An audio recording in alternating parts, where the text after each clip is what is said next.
You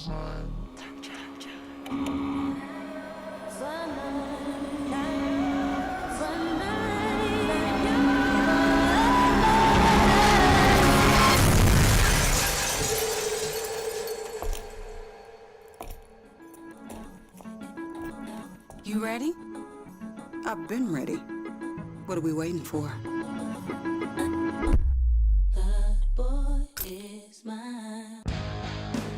Grizzlies fans know it's the team that gives you the edge. Big River Steel does too. And much like the Grizzlies have recruited legendary talent, we want you to be part of our team. Are you ready to be part of something legendary? Then visit www.bigriversteel.com. That's www.bigriversteel.com.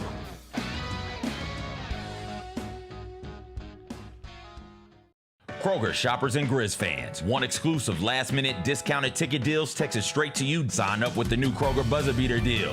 Fans can sign up by texting Grizz to 636-479 or visit your local Kroger store in the Delta Division and scan the QR code. By signing up, you agree to receive recurring automated promotional and personalized marketing text messages from the Memphis Grizzlies. Consent is not a condition of any purchase. Message frequency varies. Message and data rates may apply.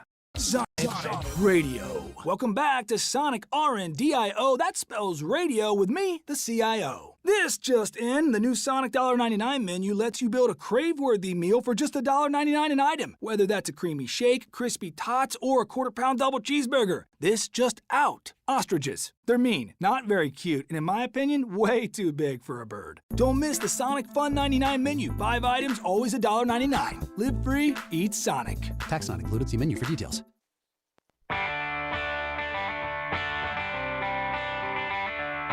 Live from the Built Ford Tough studio at FedEx Forum, it's the Gary Parrish Show, presented by Ortho South, on YouTube at Grind City Media and the official Grind City Media app.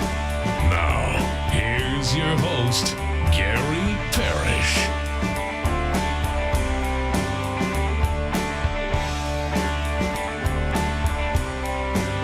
I'm here. My name is Gary Parrish, speaking to you from the Built Ford Tough studio. We're in FedEx Forum, downtown Memphis. Bennett Doyle's right there producing the program. Glad he's with me. Glad you're with me.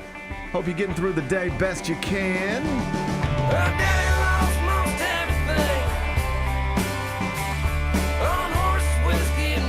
And I hope you didn't lose all hope when the Tigers went down 18 points late in the second quarter Saturday against Arkansas, or when the Razorbacks moved inside the Memphis 10-yard line in the final minutes for what appeared to be a soon-to-be game-winning field goal, because the Tigers initially erased that 18-point lead, no problem. Then Chris Bracey caused a turnover late that secured a Memphis win and has us making plans for the college football playoff. Big Bet Bennett, you told us we were going hog hunting this weekend. We slaughtered one. We dined on swine. Yes, sir. We're going to celebrate Bennett Doyle's newfound Instagram fame. We'll do it momentarily. First, though, quickly, let me set today's schedule for you. The next segment, Michael Lee's going to join me. He, of course, hosts SportsCenter for ESPN. Going to talk to him about a number of things, including an interesting Sunday night football game between the Chiefs and the Giants on one side. Andy Reid and Travis Kelce were having a dust-up on the sideline. On the other one, man, they were calling for former Ole Miss quarterback Jackson Dart to take over. He did get into the game. There's some thought that he's going to make the next start. I'll talk to Michael Eaves about a number of things in the NFL. He's going to be here in the next segment. Finish with him, take a break, come back. Do 5 more things you need to know, at which point we're going to discuss 5 previously undiscussed stories. Among them, Grizz rookie Cedric Coward has been cleared. He said for all basketball activities in advance of training camp opening, it's just a week from today. Great news. We'll celebrate that in about 40 minutes. Bennett's Tennessee Titans fell 41-20 to the Colts this weekend at home. They're now 0-3 and possibly headed for another number 1 overall pick in the NFL draft. I'll let Bennett express some frustration connected to Nashville. We'll do that in just a bit. Congrats to Doug Bear and the Memphians. Shot a final round 66 on Sunday. Finished 12 under par and win the Pure Insurance Championship at Spyglass in Pebble Beach on the Champions Tour. He beat some legends. Vijay Singh by a stroke, Fred Couples by 2. Awesome stuff from Doug Barron. We'll show you his post-round comments a little later on in the show. We have finally reached the point where the stupid-ass New York Mets, who had the best record in baseball through June 12th, they are no longer expected to make the Major League Baseball playoffs. A historic collapse is close to completion. I'll give you the horrific numbers. We'll do that in the third segment. And production on the new Spider-Man film has been halted because Tom Holland had to be hospitalized with a concussion. It's like he's a football player, but he's not. He's a Spider-Man. Our favorite Spidey short king, he hit his head. I'll tell you what we know. During a segment we call 5 More Things You Need to Know, and then we'll eventually do GP's carry out and we'll call it a day. So that's the rundown. We got a whole bunch to get to, but I did want to start with what else? Memphis football, because on Saturday inside Simmons Bank, Ryan Silverfield's Tigers delivered one of the biggest wins in recent history, specifically a victory over an SEC school from a bordering state that kept the U of M undefeated and launched it to the top of all conversations about which team will represent the group of 5 in the 12-team college football playoff. Final score Saturday, Memphis 32, Arkansas 31. Despite trailing by 18 points late in the first half, the Tigers rallied to outscore Arkansas 22-3 over the final 30 minutes and 31 seconds of action. And they did it to improve to 4-0 on the season, 6-0 in their past 6 games at home against power conference opponents. Big Bet Bennett, you told us on Friday that the Tigers were going hog hunting this weekend. You had your utensils in hand. You made the Memphis football Instagram feed. How much did you enjoy Saturday's victory and your rise to stardom? How much are you enjoying your newfound social media fame? Well, I mean, I don't know about all that. I know about all that. I mean, I'm just happy for the guys. Mm-hmm. I'm just happy for the guys. Do you feel like you're a part of it now? Well, I've always, I'm an alum of that school. I know you are. I like to think I've Proud always class of been a part of 2011. it, buddy. Yep, I like to think I've always been a part of it. But, dude, that was so awesome. Oh my God, everything about Saturday was so awesome. We had I didn't end up going to the game because I had a little financial woes this week. You got a hole in your yard. Yeah, but I'll be at the coming games in the upcoming weeks. It was cool to actually watch it on TV. It really was, just because, again, it's ABC, it's national TV. And first off, those dudes, just first and foremost, coming out in the blue, all blue with the tiger stripe helmets, that, they looked sick on TV. It was awesome. When they came running out of the tunnel, I was like, let's go. Okay. This is big time. That's how you dress if you want to go hog hunting. That's how you dress for Yeah. hog hunting. So that was awesome. And then obviously they get down 28-10, and it's not ideal. That's clearly not what we wanted. It's clearly not ideal. But man, they stuck with their game plan, and again, massive credit to Ryan Silverfield and all those players, because they literally came out in that game and were like, we're going to run the ball down your throat, and we're going to get after your quarterback, and we're going to do it the entire game until you're just sick of it and give up. And that's exactly what happened. I was talking to Jess earlier in the other studio, and she pointed out accurately how big it was to get that touchdown just before halftime, just to get it back to a more manageable number. Obviously, now Memphis is the only team to come back at the FBS level this season from 18 points down. But it's easier to do that 18 points down in the first half than it is 18 points down in the second half. To cut that to a more manageable number at the break, I thought was big. And then it was awesome. And you get this, particularly after the Sutton Smith touchdown, you're like, okay, this is happening. I've watched it 100 times. Oh, buddy, he just ran away from him. I've watched it. But, dude, that's exactly that even goes back to, their game plan. They just didn't tackle him. He broke one and broke it, and he was gone. And also, it's so cool to have a fast Memphis running back again, a dude like that. I like watching people just run away from other people. It's been a minute. We've had a history in recent years of having these really speedy running backs, and to have one again, it was just awesome watching him play. If you close your eyes, you'd be D'Angelo Williams just running away from people. How many years did we spend watching D'Angelo just run away from people? Right. And that's what happened on Saturday. And yet still, we get to the final minutes, and as you know, Arkansas is driving, and they're inside the 40. Mm-hmm. They're in field goal range. They're inside the 30. They're inside the 20. They're inside the 10. Yep. They're just setting this up for a little chip shot field goal. And it really does start to feel like, oh, wow.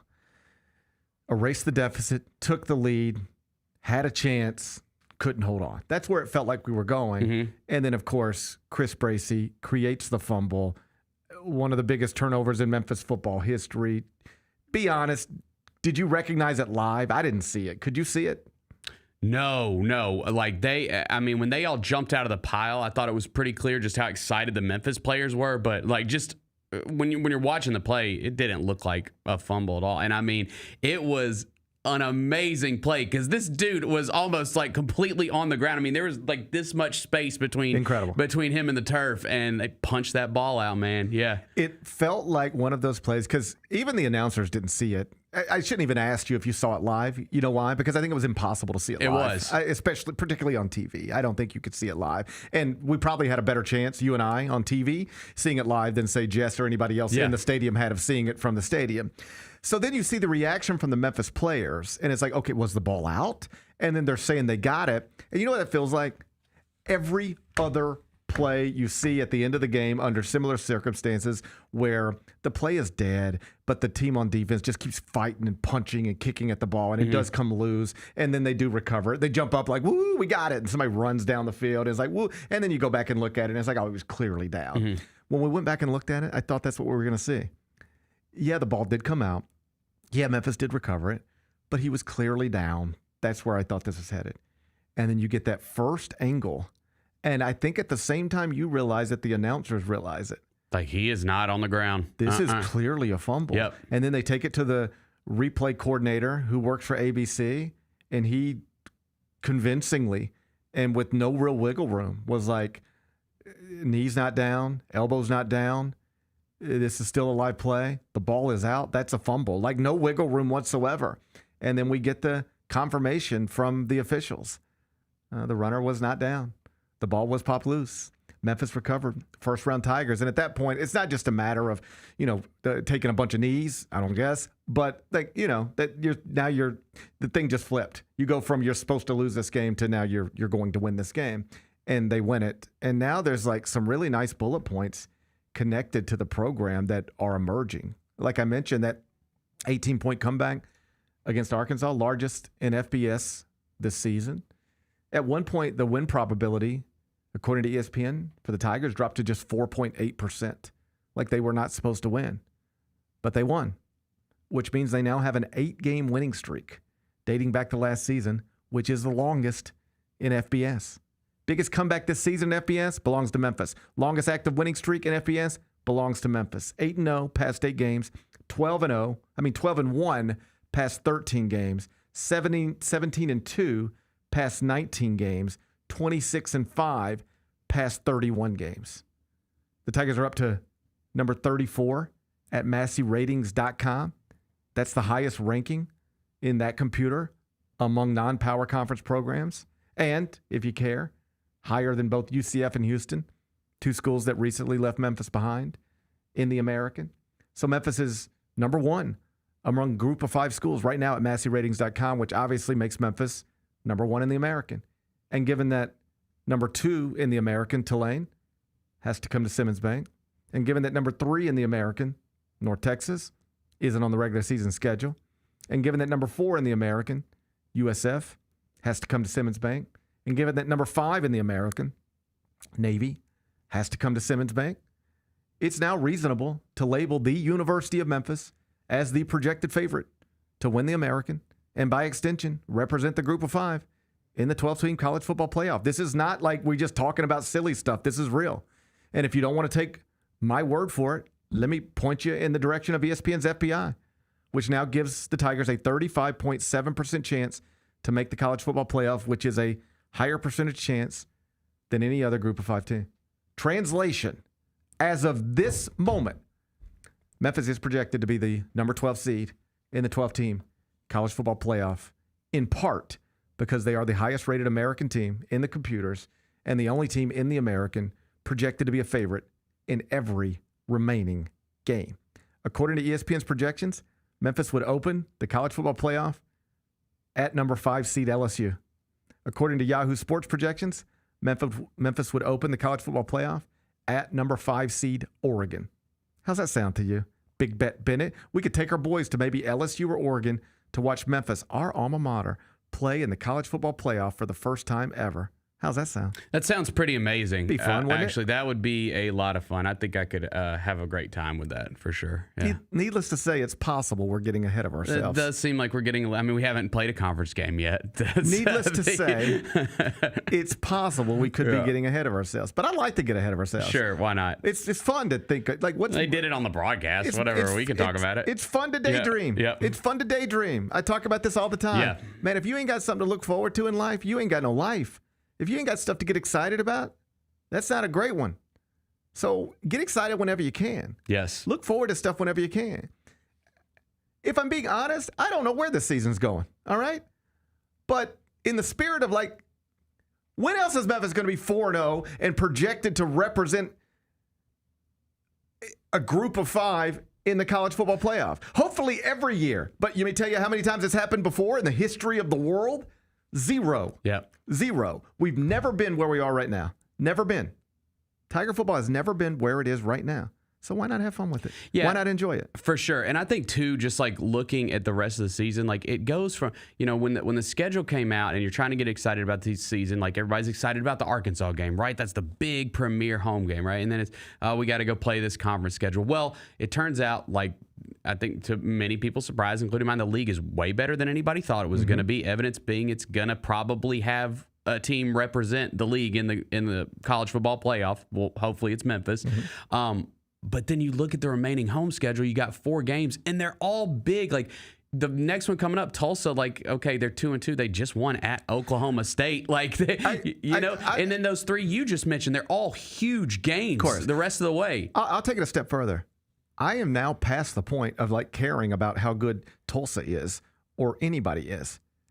Like, I hope people understand this. We have reached the point with Memphis football. Every game they're huge. Is like the biggest game in the history of the program. In it. Yes, we're in it. Like that's not an exaggeration. We are at the point now where every game Memphis plays can reasonably be described as the biggest game in program history. Every one of them, including the next one at Florida Atlantic on Saturday. We'll get to that one. Okay. Every game's the biggest one. Why? Because a win keeps you on track. Every game Memphis wins going forward leads to Memphis being projected in the college football playoff bracket. Every game. As long as you keep winning the games that are in front of you, you will be the projected favorite to land that spot. Every game. The second you lose, you're not that anymore. But up until you do, that's where you're at. Every game. Yeah. Biggest game in program history. You can reasonably make that argument. So I don't care anything about this league. I wish Memphis weren't in it.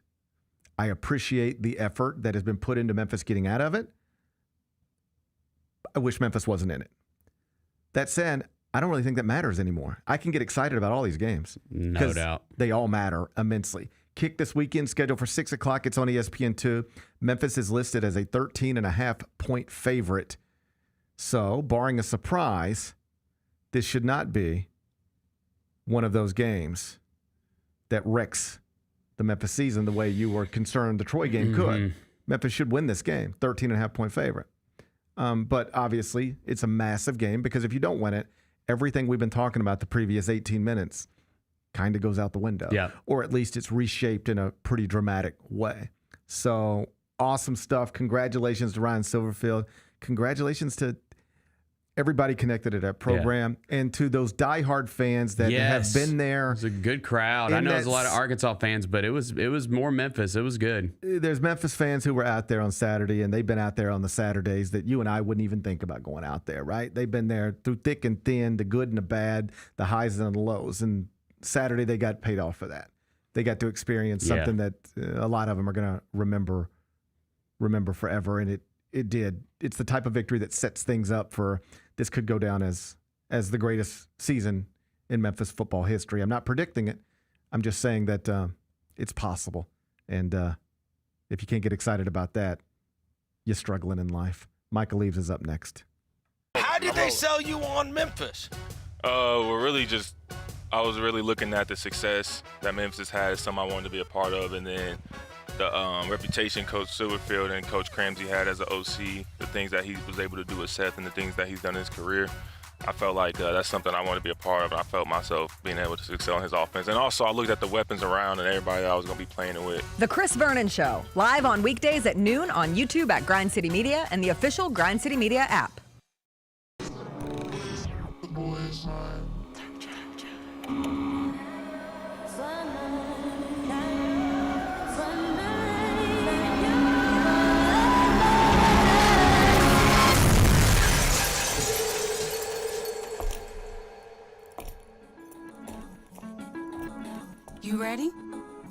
I've been ready. What are we waiting for?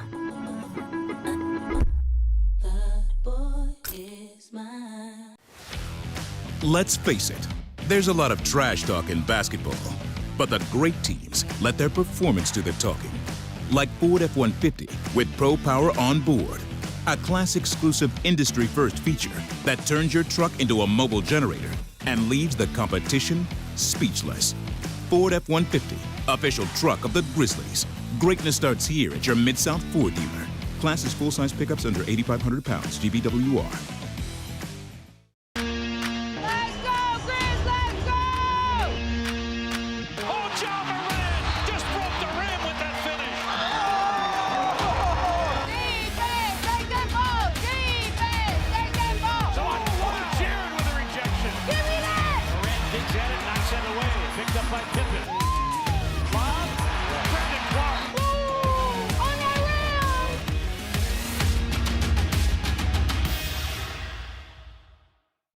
Catch us if you can at Southland Casino Hotel and win your share of up to $1.8 million in free play and prizes. Join us for drawings every Saturday in May, June, and July. Each month, over 900 winners will take home free play or drive off in a new car or motorcycle. Be there for all 6 grand finale drawings and try to catch us if you can, only at Southland Casino Hotel. Must be 21 up. Play responsibly. For help quitting, call 800-522-4700.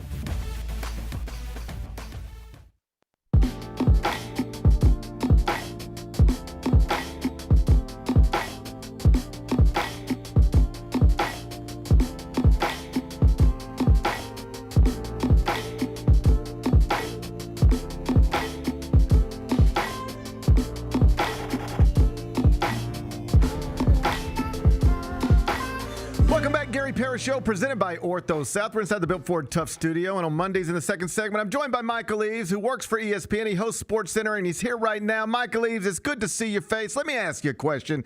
As a former Memphian, you used to live here, you used to work here, and I know that you've lived a lot of different places, but this was your home for a minute. I set it up that way to ask you, when you see Memphis start 4-0 with a victory over Arkansas, and now, according to ESPN, is projected to represent the group of 5 in the college football playoff, does it mean anything to you? Are you happy for us? Oh, 1,000%. 1,000%. Because I know how much football means to people in that area. Although I always equate it to Kentucky, right? Because Memphis has a proud history of basketball that goes back decades. Same thing with Kentucky. But the fans also desperately want to be really good in football and especially compete against the teams in their immediate region. For Memphis, obviously that's Arkansas, Ole Miss, Tennessee, Mississippi State to a degree. I watched part of that game the other day just to see, one, how good this Memphis team is, and to see if they could actually beat Ole Miss and feel some type of way about what was happening. I was so happy for Tiger fans when I was watching that game because I know what it means to them to really have a chance to be good and to especially play on the same level as teams from the SEC. I know that we're only 4 games in. There's 8 more to go. Long ways before we put together a college football playoff bracket. But the point I kind of made in the opening segment was that, at least from my perspective as a sports fan, you need to be capable of getting excited about the idea of things whenever you can. Otherwise, what's the point? And right now, wherever this thing goes, Memphis has quite literally never been closer to a college football playoff, even if it is still far away. They're the highest rated team in the American, in the computers.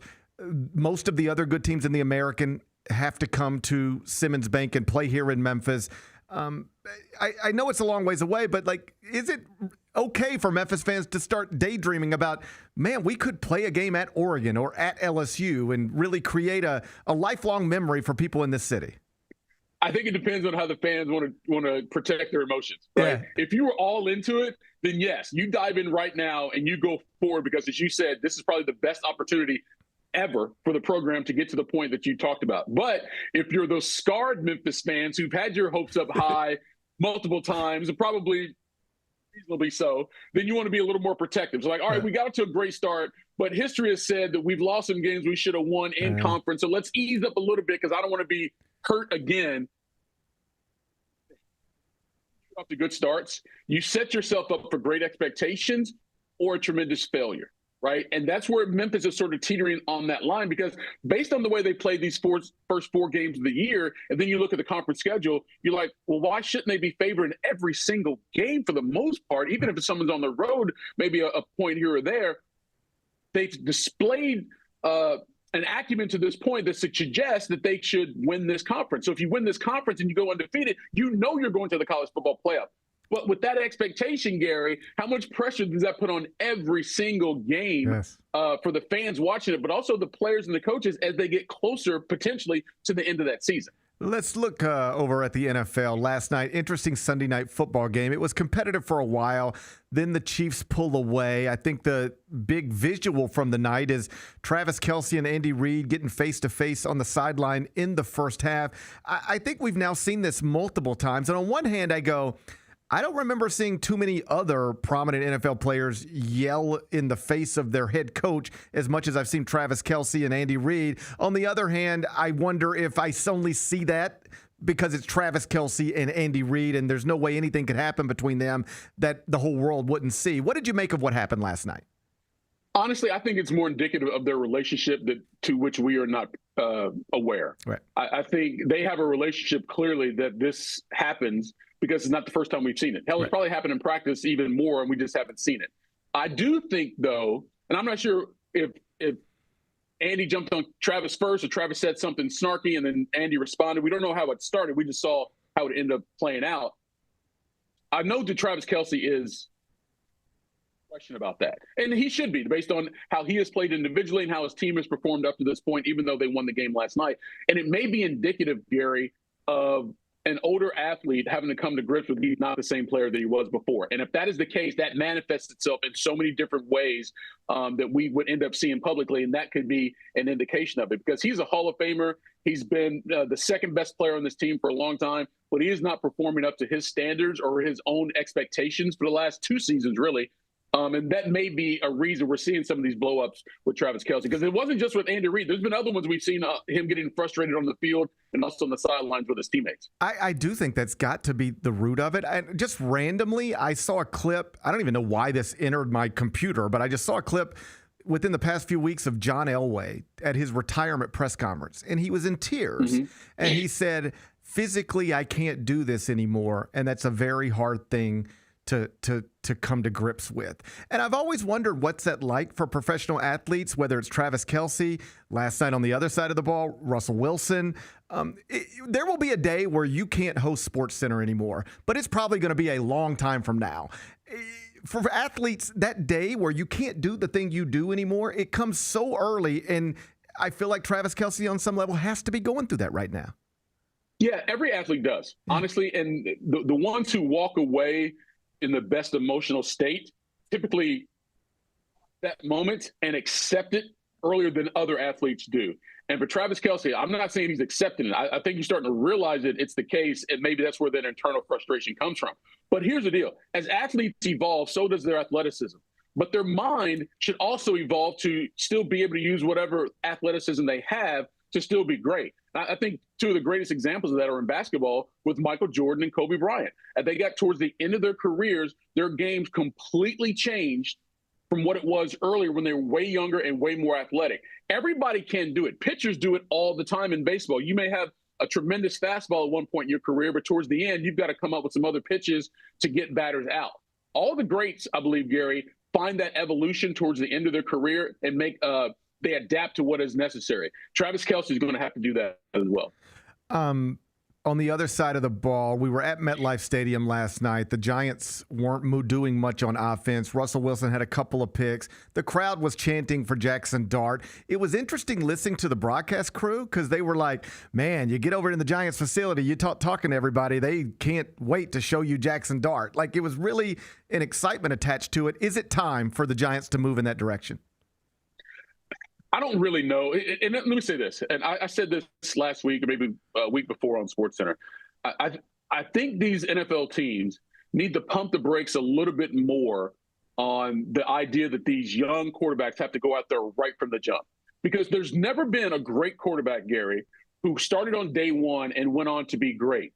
either they got in there and they got their heads beat in, like Elway, like Peyton Manning, like Troy Aikman, and then miraculously they avoided a major injury and then they became great. Or it was like Aaron Rodgers or Tom Brady or even Patrick Mahomes. They sat and watched for a while before they got in there, and then they had a better understanding maybe how to go out there and do their business. I get the sense from some of the things that Brian Daboll has said that that's what he wants to do with Jackson Dart, and what the organization wants to do is two completely different things potentially, right? But win the Super Bowl this year, and if Jackson Dart's out there, they may not even make the playoffs anyway. So why do you want him to go out there that early to get his head beat in potentially when you can protect your investment and have him long term? Now, I will say this. I don't think Russell Wilson is necessarily the issue with his team. Hell, last week he threw for 450 yards and looked great, and everybody was like, oh, that's the Russ we wanted in here. Well, yesterday, completely different situation. And the Chiefs' defense has played well all season long. It's much better than it has been in years past, but it's getting overshadowed because the offense is playing so poorly. So it wasn't just about Russell Wilson in that game. It was about that offense for New York collectively against a really good Kansas City defense. And I will say one more thing. Daniel Jones this well with the Colts offense, and he couldn't do this in New York. Is it the player or is it the system these guys are experiencing there in New York? I don't know what the answer is, but I know the Daniel Jones we see in Indianapolis is not the same dude we saw in New York. And the only similarity here is the Giants calling that play set and personnel. In college football, big headline last night, Dabo Swinney, Clemson, they started 1-2. He held a press conference and was basically like, I hear the chirping from the fans. If you guys want to get me out of here, get me out of here. If you're tired of winning, I can go win games somewhere else. I've won the ACC 8 of the past 10 years. If you're tired of winning, I'll go somewhere else. And then they went out and lost to Syracuse at home by 13. He's now 1-3. I've been doing this long enough to know when college coaches start talking this way, it is rarely a good thing.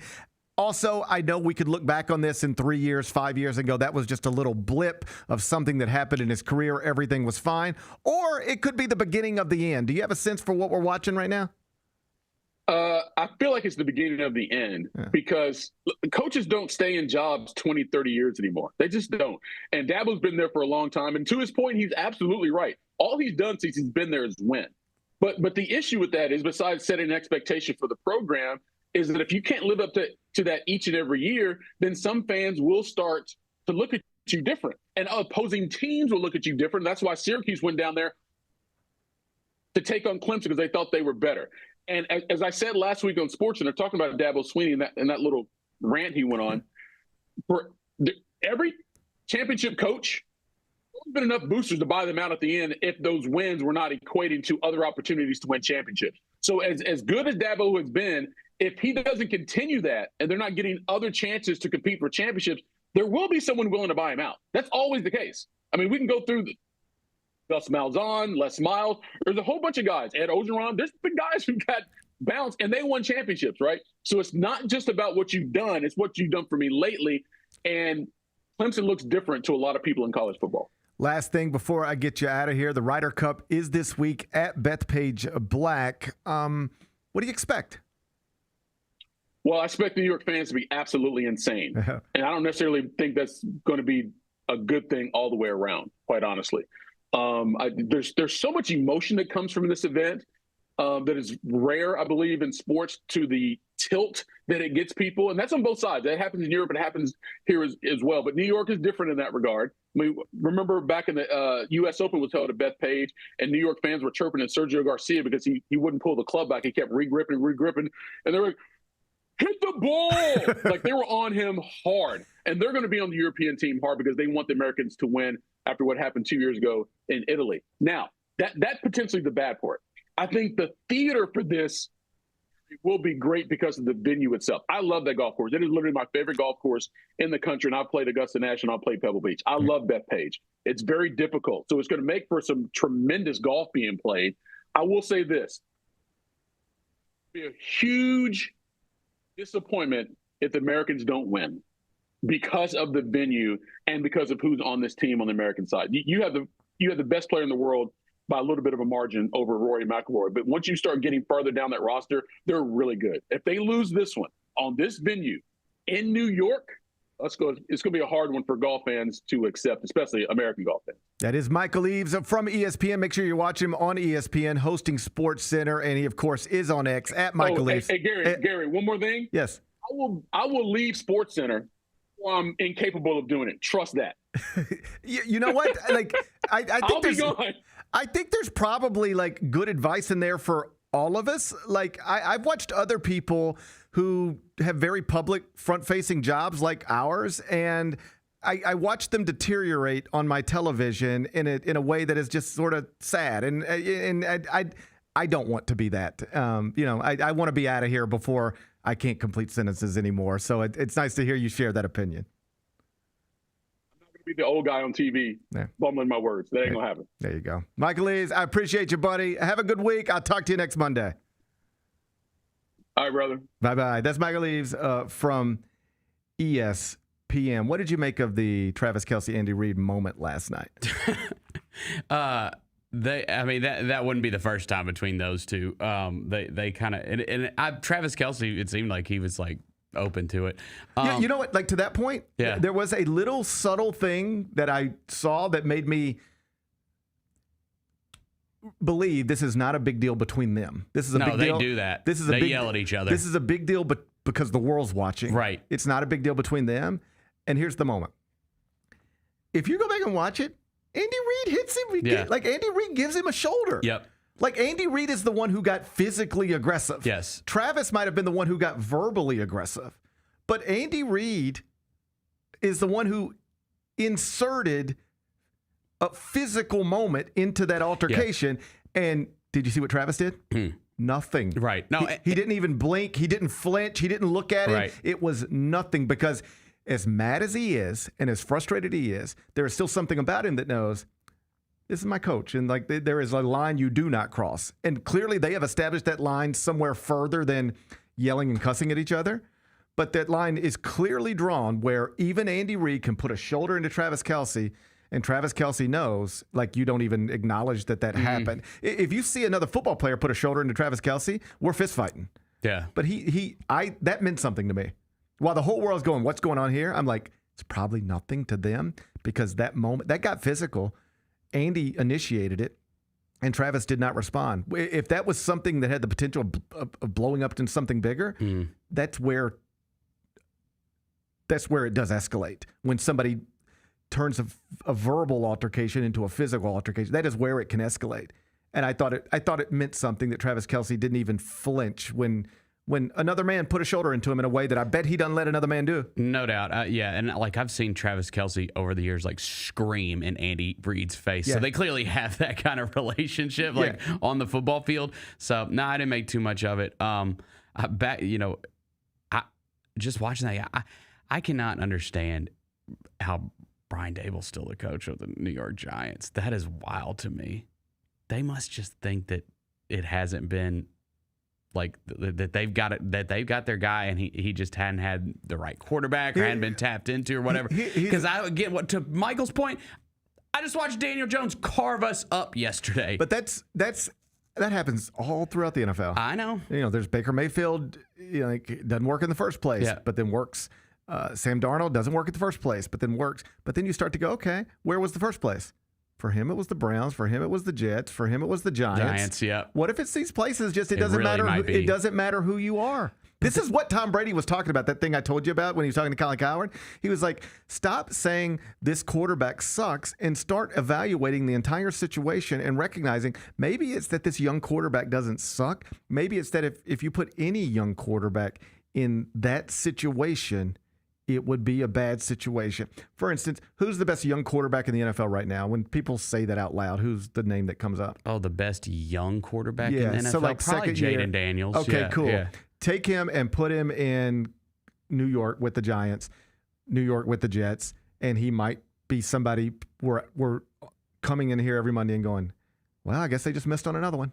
I guess guess there's no answers again. Sometimes the circumstances the circumstances dictate what you become. Here's what's going to happen with Dable. I assume they will turn to Jackson Dart at some point soon, maybe as soon as the next game. You have to. Russell Wilson looked awful last night. And it's not just that Jackson Dart's the heralded rookie standing over there ready to go. It's that Russell Wilson is so bad.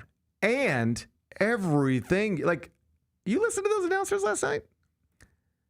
They're constantly talking about, and we were talking to the front office person, we were talking to the coaching staff, and it's like, they are so excited about Jackson Dart. You cannot have your fan base hearing from the commentators that the entire building believes Jackson Dart is the answer, but you're not ready to go to him yet. You just can't do that to your fan base, particularly in New York. And it's like Russell Wilson, like, this is a nightmare for him. You don't want to go through this. No, like, right now he's known for two things: being married to Sierra and turning the ball over. And turning the ball over. Like that, those are the two things he's known for. Like he's very true. He's a once great quarterback who hasn't been very good for a while, and it has become problematic.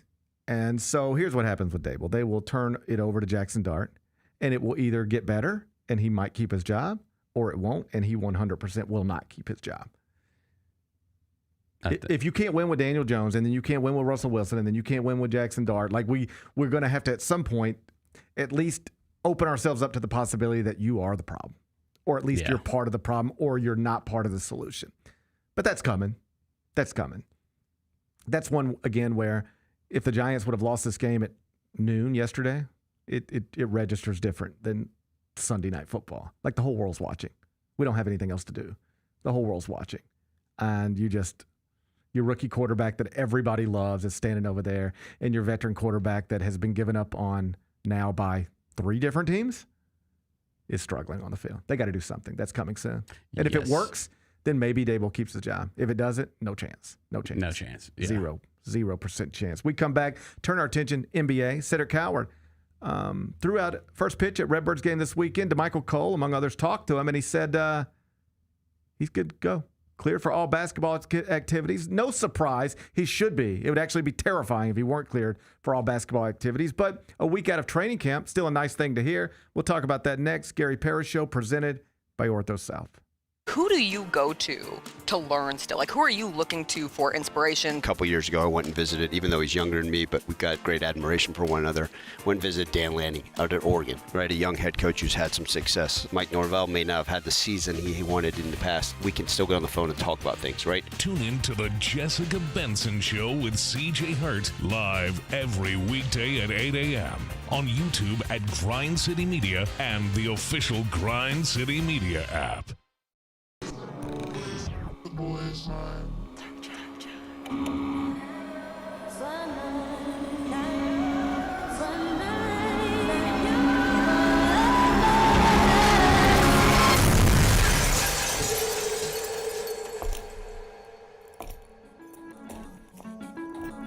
You ready? I've been ready. What are we waiting for?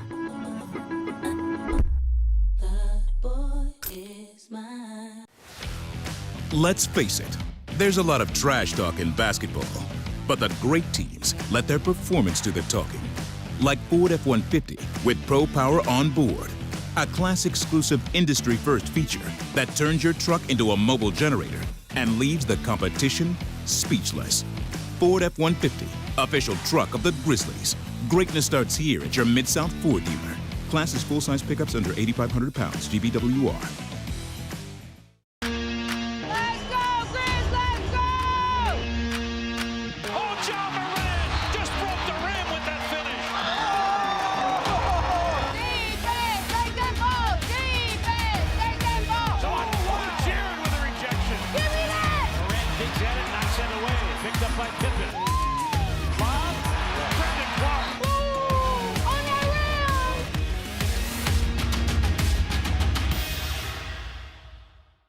Sonic Radio. Welcome back to Sonic RNDIO. That spells radio with me, the CIO. This just in, the new Sonic $1.99 menu lets you build a crave-worthy meal for just $1.99 an item. Whether that's a creamy shake, crispy tots, or a quarter-pound double cheeseburger. This just out. Ostriches. They're mean, not very cute, and in my opinion, way too big for a bird. Don't miss the Sonic Fun 99 menu. 5 items, always $1.99. Live free, eat Sonic. Tax not included. See menu for details.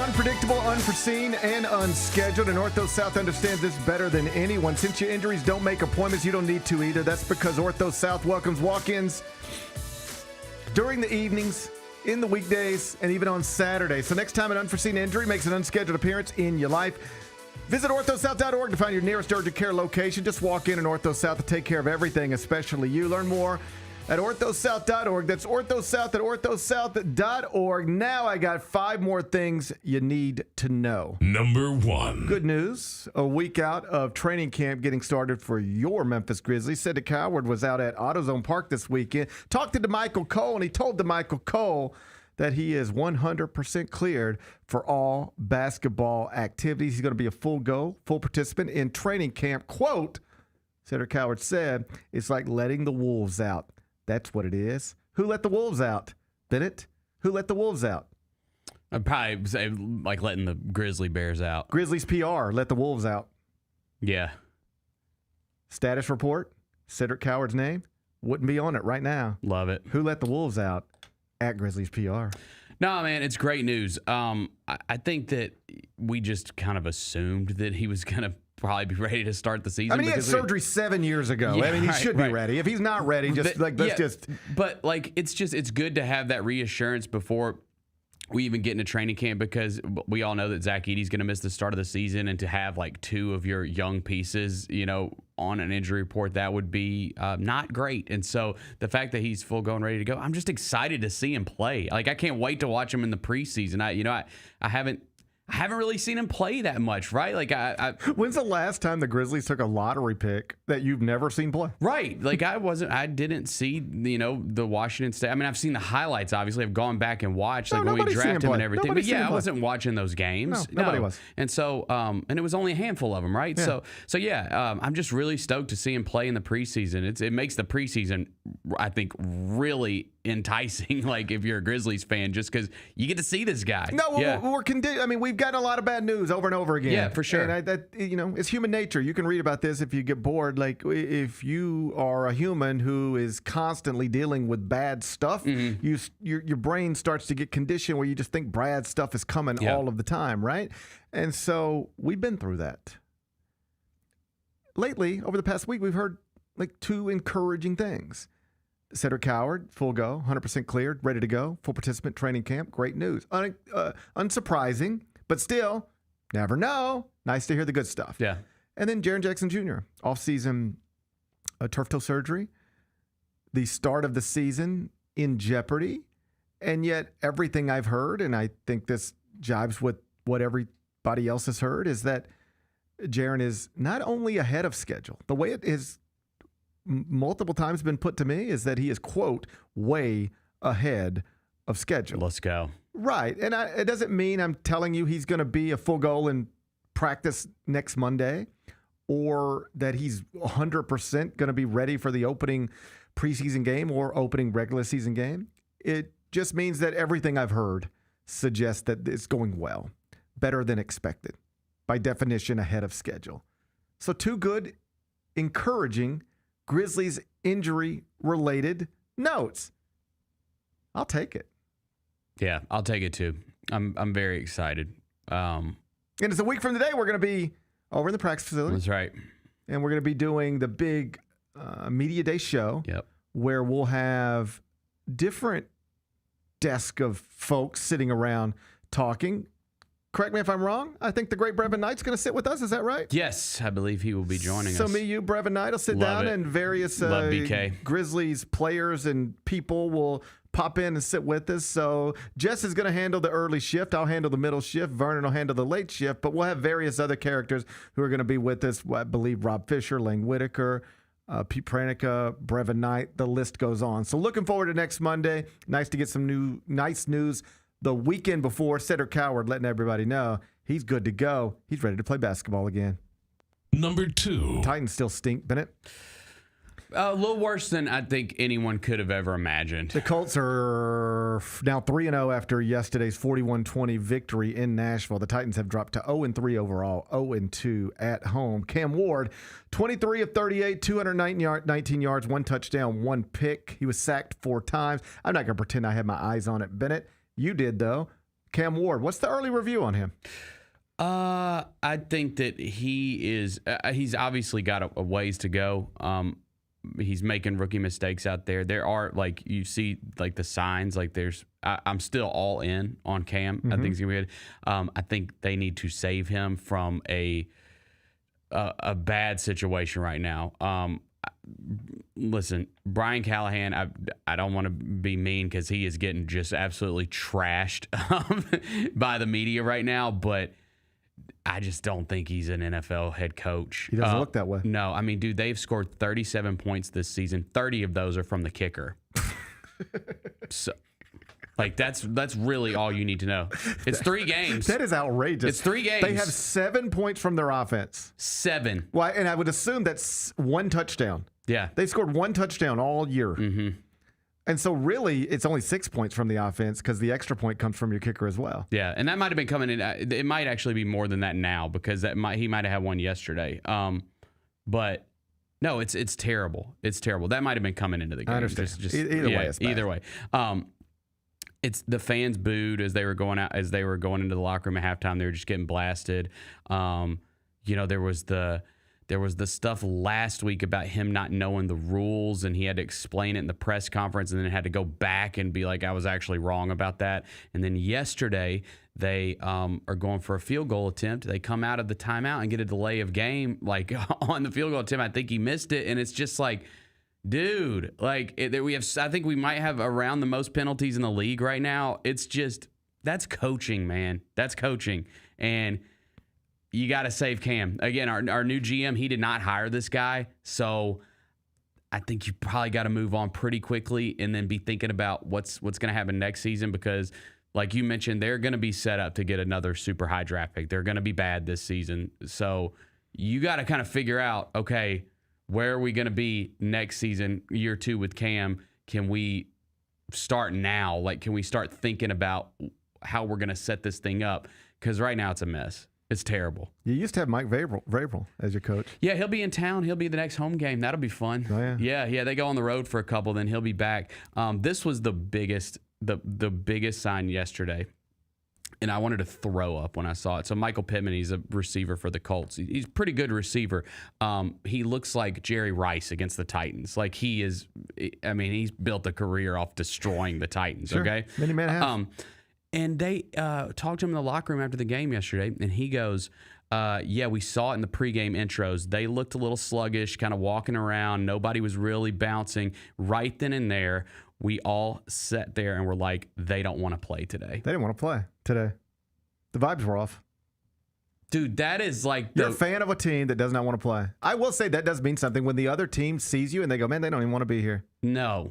And then they come out and just beat your ass. Like, that, he was right.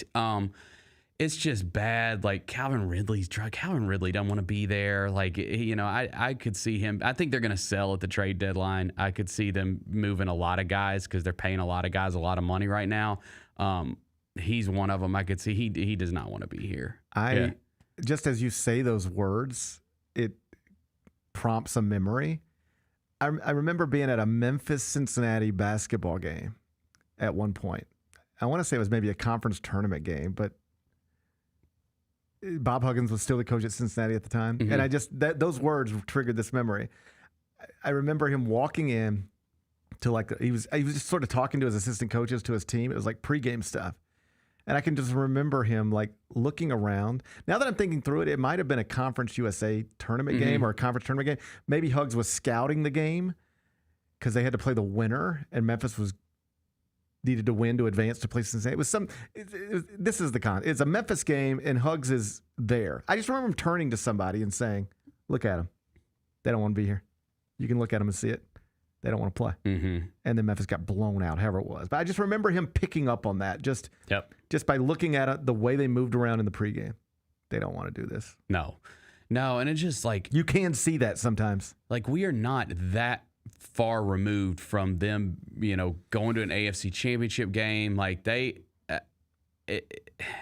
this team is like the Carolina Panthers of the AFC now. And Carolina got a big win yesterday. I don't mean to disparage, but you can disparage. But when you think about like teams that are just like always at the bottom and never really do anything, like in the NFC, probably think about the Panthers. Like they're one that pops up. The Titans have become that in the AFC. Like they are just the team that's like never going to be good. Well, never's a long time, Bennett. Never's a long time. But that's how people think of them now.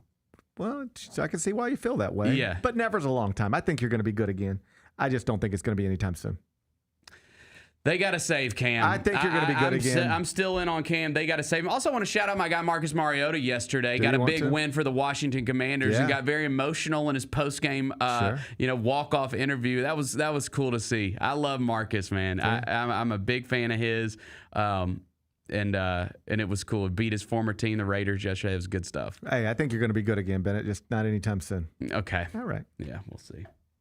Number 3. Congratulations to Doug Barron, Memphis' own. Shot a final round 66, finished 12 under par, won the Pure Insurance Championship. It was at Spyglass in Pebble Beach. That, of course, is a tournament on the Champions Tour. Beat Vijay Singh, the legend, by a stroke. Fred Couples, legend, by 2. Awesome stuff. How familiar are you with Doug Barron's story? I mean, I know he's a local guy that used to be on the PGA Tour. Yeah. But now he's like always, because I don't want to say like Champions Tour. The Champions Tour. Yes. It's the older guys, right? It used to be the Senior Tour. And that sounds old. Yeah. So they called it the Champions because hey, we were champions. And I know now that he just like kicks ass on that thing. He's done well. I feel like we were sitting here like this time last year talking about him winning he won a major last year. Yeah. Like it's an awesome story. He was an incredible amateur golfer. Like growing up, when you hear about the best 15-year-old golfer in the area, 16-year-old golfer in the area, 17-year-old golfer in the area, he was always that. Like one of the best his age in the country. Quite literally, the best his age here, and one of the best his age in the country. That was his teenage years. Graduates high school, goes to LSU, transfers to Mississippi State, turns pro in 1992, and does some mini tours initially, played the Hooters Tour, the Nike Tour, all that kind of stuff. Eventually qualifies for the PGA Tour in 1997. Played 5 seasons on tour, went back down after 5 years to some lower tours, bounced back up, that kind of career. But never really accomplished that much on the PGA Tour. And then around the age of 42, he was mostly just out of it and kind of just giving lessons here in Memphis. Like I would see him out at Southwind all the time, just working with a 12-year-old, right over here on the practice range. And that's how he made his living. He'd sort of given up on the idea of being a professional golfer in any sort of meaningful way, and it just sort of settled into his life. But when you turn 50, you are eligible for the Champions Tour. People are now wondering, like, will Tiger Woods ever play on the Champions Tour? And they're obviously doing anything they can to try to get him there, because you get him there, you get more eyeballs. You get more eyeballs, you get more money. It's good for everybody. So you can't play until you're 50, but once you're 50, you're eligible to try to make it. So he turns 50 and decides to take a shot at the Champions Tour. And like I said, it's gone incredibly well. He's now got, I believe, 4 wins on the Champions Tour. In the process, has been inducted, I think this happened last year, into the Mississippi State Hall of Fame. And he notches another victory yesterday, which is the 4th on the Champions Tour. And he does it, in Pebble Beach at Spyglass. And this is another guy where I don't think we're allowed to show you his post-tournament interview, licenses and reasons and all that. But this is, I'm always reminded of this because I've gotten to know Doug a little bit over the years. Like we've played golf together, and every time I'm around him, like we just have a good time. He makes me laugh. He's funny. We just have a good time. We talk about our wives and our kids, and every time I've been around him, it's just been a pleasant time. And yet I know if I didn't know him in real life, I would assume I don't like him, because based off of our social media feeds, it appears we view the world very differently. And yet, when I'm around them, we have a good time. And I don't ever want to sound like a broken record, although I know sometimes I do. But I just think, particularly in times like these, it's like important to get outside. You know, get outside. And you'll realize that the world outside is a lot, I don't know, you'd have a better time out there than you can have just playing around on your phone and playing around on your computer and forming huge opinions about people that you might not have ever met based on what they show you on social media. And this goes both ways, you know? I know there are people out there who experience me only in a professional way and have heard me express opinions about some things and might think, I hate that guy or whatever, right? And I'm sure you're out there. But I'm just saying in my day-to-day life, that's not really my experiences at all. We have a good time, you know, every day with the people I'm around. And I know that a lot of them don't view the world the way I view it. And in times like these where the whole world feels like it's coming apart at the seams, I was reminded of that yesterday. Like I watched this guy win this golf tournament, and I know on big topics in this world, we don't agree on much. I know that. But you know what we do agree on? Like we both love our families. And, you know, he talked about in his post-round interview yesterday, like he dedicated the victory to his father. He just lost his father back in January. That's had an impact on his life. I know what that feels like. I just couldn't have been happy for him watching that yesterday. And oh, by the way, like dramatic comeback. You think the Tigers' comeback over Arkansas was dramatic? He birdied the final 3 holes. Oh, how about that? Birdie, birdie, birdie to close out for the victory. And then got to have that nice moment dedicating it on television to his father. It was just sweet. Like this wasn't the biggest sporting event in the country this weekend. It wasn't even the biggest sporting event connected to things Memphis related because Memphis, Arkansas happened. But, you know, one of the greatest, 50 plus golfers in the world. The guy who won the big tournament yesterday, like he lives here, you know, and I'm always happy for anybody from here who gets to go out in the world and accomplish things and get some real success. And especially for Doug, because I know I've talked to him about it.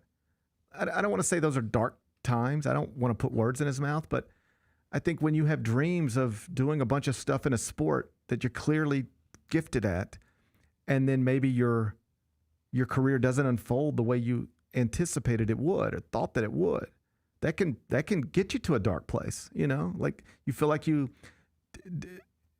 fell short. You feel like you're a disappointment. You know, there was a time where Doug Barron was on the PGA Tour, like on a practice range hitting balls next to Tiger Woods and Phil Mickelson. And then it was all gone. And he's just giving lessons to kids who look like my kids. And I guess that's still a nice living, but it's not what you had in mind. It's not what you had in mind. You think when you get your PGA Tour card, you think at 42 you're going to be giving lessons? No. So that can be a tough thing to try to get through mentally, I assume. But then he was given this new opportunity to maximize his professional life when he turned 50, and he's done it. And he seems to be in a real good place. And, you know, every time I see him on social media, he's got his kids. I don't know. It just seems like he's in a good place. And I know him to be a pleasant man, and I couldn't be happier for him. Congratulations, Doug Barron. Go win another one next week. Number 4. Now to less exciting news. Bennett, do you realize we're watching one of the greatest collapses in the history of Major League Baseball right now? I didn't realize it was one of the greatest. Worst. Depressing. The Mets are no longer projected to make the Major League Baseball playoffs. That's tough. $341 million payroll. The second largest in baseball. One of the largest in the history of baseball. And after losing again yesterday to the Nationals, the Mets are now tied with the Reds for the final wild card spot in the NL. But the Reds, have an easier schedule going forward. It's only 6 games left in the regular season. And the Reds have the tiebreaker, meaning if the Mets and Reds happen to have the same record over the next 6 games, the Reds will advance to the playoffs. The Mets will be left out. After starting the season 45-24, which was the best record in baseball through June 12th. They had a 5.5 game lead in the NL East on that day. And according to Fangraphs, a 96.2% chance to make the playoffs. Since then, 35 and 52, 17 games below 500. The only teams with the worst record in the National League in that span, the awful Nationals and the awful Rockies. Yuck. No, that's tough. Bennett. It's tough. I spent all summer getting excited about things, only to have it all ripped away at the very end. Is it easier, you think, just being a fan of a professional football team that sucks consistently? Or would you rather enjoy the highs I've had this season, but ultimately be left in the lowest of lows? I feel like shit right now.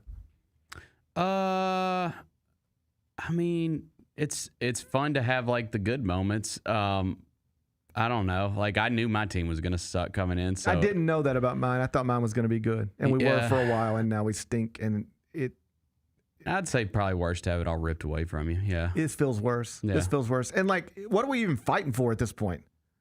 The last wild card? So you can go play a 3-game best-of-3 series at Dodger Stadium?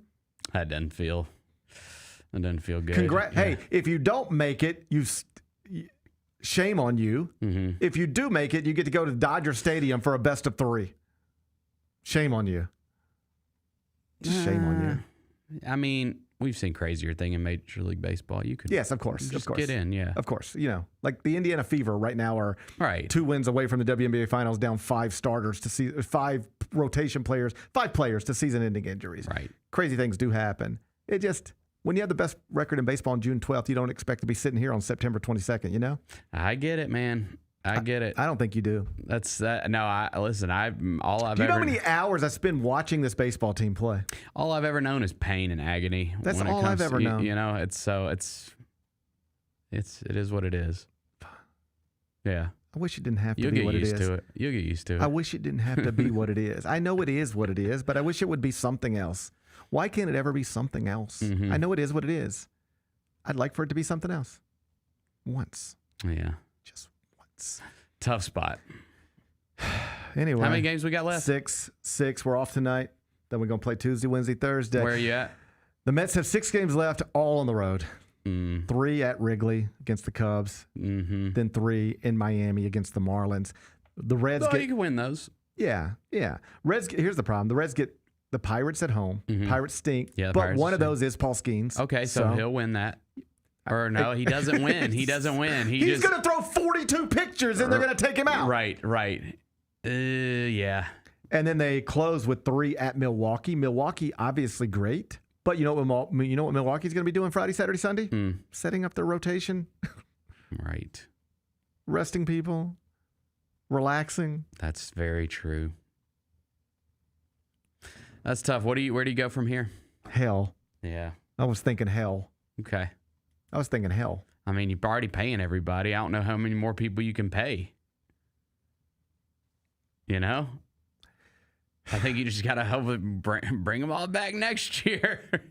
I don't know what to do. I don't know what you do. I don't know what you do in that spot. It's tough. It's a tough situation, Bennett. Number 5. Tom Holland suffered a concussion on set, and now production on the new Spider-Man film has had to be halted. They could be not filming for like 2 to 3 weeks while he recovers from a concussion. This is a serious deal. Our short king is injured. Yeah, and I saw that like a stunt person got injured too. So I wonder what happened. Did they like butt heads or something? It could be a headbutt situation. Maybe it was a headbutt situation. I don't know. You know, like it's not.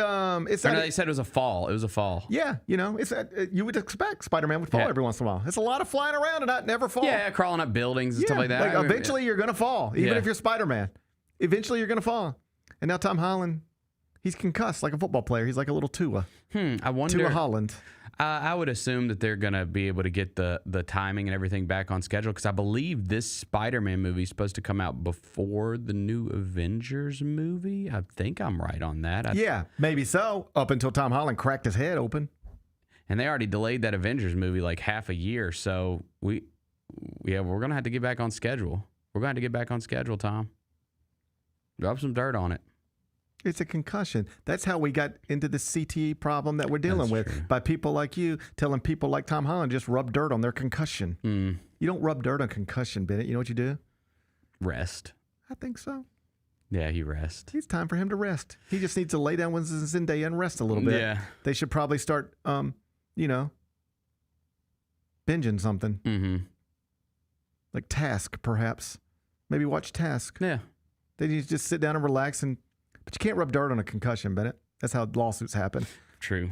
For decades, the NFL was telling its players to rub dirt on concussions. Yeah. And it didn't work out. Turns out it was a problem.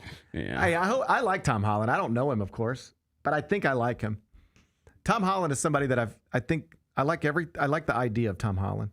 He's a short king. Let's start there. Kind of looks like David Cobb to me a little bit too.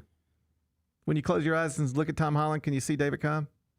You don't see David Cobb when you see Tom Holland. Maybe. I see a little bit of it. I don't know. I see a little bit. There's something. I have to look a little closer. There's something going on there. There's a little David Cobb in Tom Holland. Okay. Anyway, production has been halted. Think about all the people who just supposed to go to work today, but don't go to work because one person got a concussion. Right. Like, think about if you're in the NFL and Tua gets a concussion, you still got to go to work tomorrow. Yep. Yeah, right. How about this? What a wild deal. How much power you got in this world? Man. You can halt an entire major motion picture just by busting your head open a little bit. That's real power. Yeah. Hey, I hope he gets well. I do too. I hope he gets well. I hope they get caught up on Task. Me too. Be back with GP's Carryout. Why are you dressed like that, CJ? What the hell is wrong with you? CJ, can you do some high knees? Is that a towel he has tucked in his shorts? Why are we allowing this? It's a towel. Why are we allowing this? Tune in to the Jessica Benson Show with CJ Hurt live every weekday at 8 a.m. on YouTube at Grind City Media and the official Grind City Media app.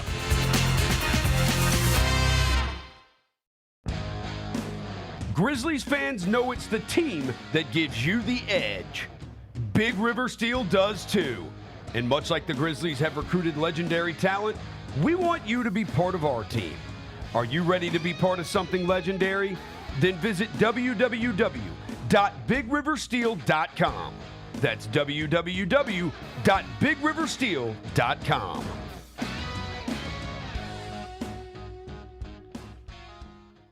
Kroger shoppers and Grizz fans. Want exclusive last-minute discounted ticket deals texted straight to you? Sign up with the new Kroger Buzzer Beater deal. Fans can sign up by texting Grizz to 636-479 or visit your local Kroger store in the Delta Division and scan the QR code. By signing up, you agree to receive recurring automated promotional and personalized marketing text messages from the Memphis Grizzlies. Consent is not a condition of any purchase. Message frequency varies. Message and data rates may apply. How did they sell you on Memphis? I was really looking at the success that Memphis had, something I wanted to be a part of, and then the reputation Coach Silverfield and Coach Cramsey had as an OC, the things that he was able to do with Seth and the things that he's done in his career. I felt like that's something I wanted to be a part of, and I felt myself being able to excel in his offense. And also, I looked at the weapons around and everybody that I was going to be playing it with. The Chris Vernon Show, live on weekdays at noon on YouTube at Grind City Media and the official Grind City Media app.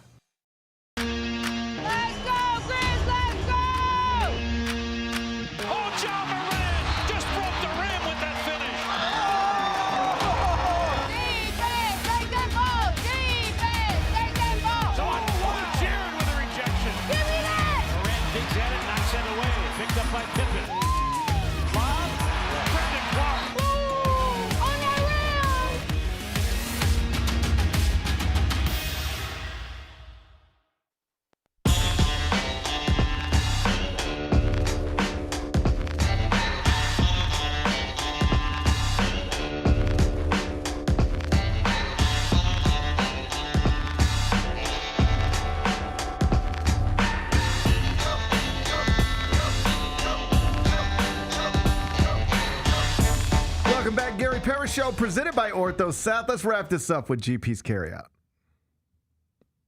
It's time for GP's Carryout. One final segment filled with stuff to take with you.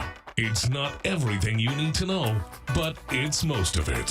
What did we miss today? Well, I touched on it very briefly, just sort of in passing, talking about something else, but it should be noted, the Indiana Fever are now 2 wins away from the WNBA Finals, despite being down 5 players, including the great Caitlin Clark and Sophie Cunningham. What's going on with the Indiana Fever, Bennett? Did you see this one coming? Just vibes, I guess. It's just good vibes. Yeah, just vibes. I think you could chalk up anything to vibes these days. It is kind of surprising. Well, I mean, it's very surprising. Yeah. I mean, keep in mind, 2 years ago, this was the worst team in the league. That's how they ended up with the number 1 pick. And now they're in the WNBA semifinals, despite being down their whole team. They got past the Atlanta Dream, and then they went into Las Vegas yesterday, and they upset the Las Vegas Aces. And Asia Wilson, 89-73, blew them out. And so these are only best-of-5 series. Right. Like, what I'm saying is true. The Indiana Fever right now are 2 wins away from the WNBA Finals. Let me ask you a question. So Caitlin Clark isn't playing. And just so we're clear, because she can't play ever again this season. It's over, no matter what. Okay. Because the way the WNBA works is once the playoffs start, you have to submit a playoff roster, and then that's your playoff roster. Got it. So you can't come back from injury. You don't get to submit it after the first round, after the second round. That's your playoff roster. That's not the way it works in Major League Baseball. I might change that. In Major League Baseball, you submit a roster for this series, and then if you win that series, then you're back at square one. You submit a new roster. So I don't know, but I don't think it's crazy to think that Caitlin Clark could theoretically be healthy enough to play either now or sometime soon. Because keep in mind, she was never supposed to miss the whole season. Never. And we wondered as they shut her down, we were like, do we think she really can't come back? Or do we think they don't think there's any point to her coming back because everybody else is also hurt. So let's just be done with this, get the best draft pick we can get, blah, blah, blah, blah, blah. Now I wonder, is it possible? What if there is a report that came out today from the Indianapolis Star, the Fever beat writer, and they were like, 3 sources have told the Indianapolis Star that the Fever's medical team has cleared Caitlin Clark for all basketball activities. And she could play if eligible, but she's not because she was left off of Indiana's playoff roster. Would that then lead to people saying they made a mistake? They did not think they'd be alive this deep, so they left her off the roster. But if they would have anticipated, believed in their own personnel against all odds, then they would have put her on the roster even if she wasn't able to play against the Dream, because she might be able to play against the Aces. And there's a scenario where we could be going into game 2 of a best-of-5 series. You're up 1-0 against the Aces, and here's the return of Caitlin Clark. But we can't because we didn't put her on the playoff roster. Will that be looked back on as a mistake? What you think? I mean, obviously, yes. Now, I think they will, regardless of what happens, because someone's going to ask the question. They're going to say she's not ready to play. Yes, of course. You're not going to. I don't think you're going to see any reports that are like she was ready to go, but they couldn't because of they. It frankly doesn't make much sense that she wouldn't be close to being ready to go. I mean, it really doesn't make a lot of sense that she wouldn't be close to being ready to go. This was a soft tissue injury that takes time, clearly takes time, but she doesn't need surgery or anything like that, right? And she's not recovering from surgery. If there was a report coming out of Indianapolis right now that said she's actually okay now, they just didn't think they'd still be playing this deep. That's why they shut her down. But could she play? You know, the next game is September 23rd, tomorrow night. Could she play tomorrow night if we had set that as the target date? If 6 weeks ago we said, Caitlin, all we care about is September 23rd. We want you ready for game 2 of the WNBA semifinals. If you had set that at the target date, could she have been ready for September 23rd? No way to know for sure from my seat. I acknowledge that. I'd bet on it. I think I'd bet on it. I mean, I would bet on it. Because it really did. I mean, we were talking about leading up to the playoffs. It was like, I mean, do they even want to make it? Like, you know, like we had all acknowledged, like, okay, well, this thing's over, you know? I think they reached a point where they thought she might not be 100% in time for the playoffs. And even if she were, what's the point? We're missing too many other people. Yeah. What's the point? Right? Like, I think you could have seen something similar in a different year with John Moran or Jaren Jackson or whatever. Like, hey, we're going nowhere and like, this was a sort of a theory last year heading into the playoffs. Like, you're not going to win it anyway, so what is the point in getting in there? Because if you got John, Jaren, you got a chance. Let's just go see what happens. Plus, I want to get in a fight. You know, if you got John, Jaren, let's go get in a fight. Now, I made this point. If you didn't have Ja or Jaren, one of them, I might be a little more open-minded about what is the point. But as long as you got those dudes, like, let's get in a fight and see. I think they thought we don't have enough people to try to get anywhere anyway. So let's just go ahead and shut this down. But if you how about this? Go back 6 weeks to the day and say, hey, I can guarantee you're going to be in the WNBA semifinals. Up 1-0. 2 wins away from the finals. And Caitlin can be back. Could you get her ready for September 23rd? I bet you they thought they could get her ready for September 23rd. I bet you they thought there was no point in even aiming at September 23rd because they didn't think they'd still be playing. That's where we're at. Probably not something to argue about for 45 minutes, but there is an alternate reality where you just put her on the roster, playoff roster, active roster, just in case, and she's playing tomorrow night against the Aces on ESPN at 8:30. How big would that be? Oh my God, are you kidding me? I mean, whoo! It'd be massive. On a Tuesday night, no football. We'd all be locked in. Asia Wilson, Caitlin I'll Clark. be watching this one anyways. Yeah, this is really good. It's a fun story. I'll have it. Yeah, it's a fun story anyway. I'll have it on anyway. But I mean, that tomorrow night in a different world might be the most watched WNBA game in history. If they get it done and win the whole thing, I mean, we have to say Caitlin Clark has a ring. I mean, well, you have to. She will have a ring. She will have a ring. Oh, that'll be a fun debate forever. That's happened before, I want to say. Oh, of course, it's happened to a lot of people. There are a lot of people who have rings and you don't even know they have rings. They didn't even really do anything. No, or where someone got hurt. There was a part that... Oh, sure. It happens all the time. I guess, I think one of the most recent examples would be Carson Wentz in Philadelphia because he got hurt and then Nick Foles won the title. There's one, right. But there's also examples all the times of there are men with World Series rings who they weren't even at the World Series. Oh, right. Like they play for the Dodgers, earlier that season. In April, May, June, get traded, have nothing to do with what happened later, but they were still part of that team. They get a World Series ring. Go to Wikipedia, they won a World Series. I mean, they weren't actually at the World Series, but they are World Series champions based on that interpretation of it. So yes, if the Fever win a title, Caitlin Clark will have a ring. That's true. Can't wait to debate that forever. Oh man, that one will lead. That one will lead. That one will lead the shows. That's for sure. We need a new LeBron MJ debate. Right. Is Caitlin Clark's first championship ring legitimate? Let's argue for years. Yeah, that's an A block right there. Man, we could have Caitlin Clark, Asia Wilson tomorrow night, 8:30 on ESPN inside Michelob Ultra Arena. As it is, we'll have a bunch of other women in Fever jerseys against Asia Wilson and the Aces. And the Fever just 2 more wins away from the WNBA Finals. Aces 8.5-point favorites tomorrow night. We'll talk about that tomorrow. Okay. What's today's biggest game? Monday Night Football. Are you ready for some football? I think so. It's a Monday night party. Only one game tonight, 7:15 kick. It's the Lions and the Ravens. I like this one. No, this is a great game. This is a great game. Monday Night Football game. There are things I like about both of these teams. I like Detroit's coach because he seems like a real football guy. And then I enjoy Lamar Jackson, so I'm fired up. Let's go. Baltimore 4.5-point favorite, total 53.5. How you going to act? Dang, this one's tough. I think I will. That's kind of big. I don't love 4.5, but I think I'll go Ravens here. You believe in Lamar Jackson at home? Yeah, I think M&T Bank Stadium. I think they're the real deal. And Lions got a nice win last week. Like they looked more like themselves after coming out and looking super flat in week 1. But yeah, I think Ravens get it done pretty easily at home. I'll go with that. Ravens, let me go ahead and write it down. I want to do this all way so I don't have to go back and listen to this stupid show later. Ravens minus 4.5. That's the play from Bennett Doyle. Kickoff 7:15. We're doing it tonight on ABC ESPN. What are we watching on TV? Okay.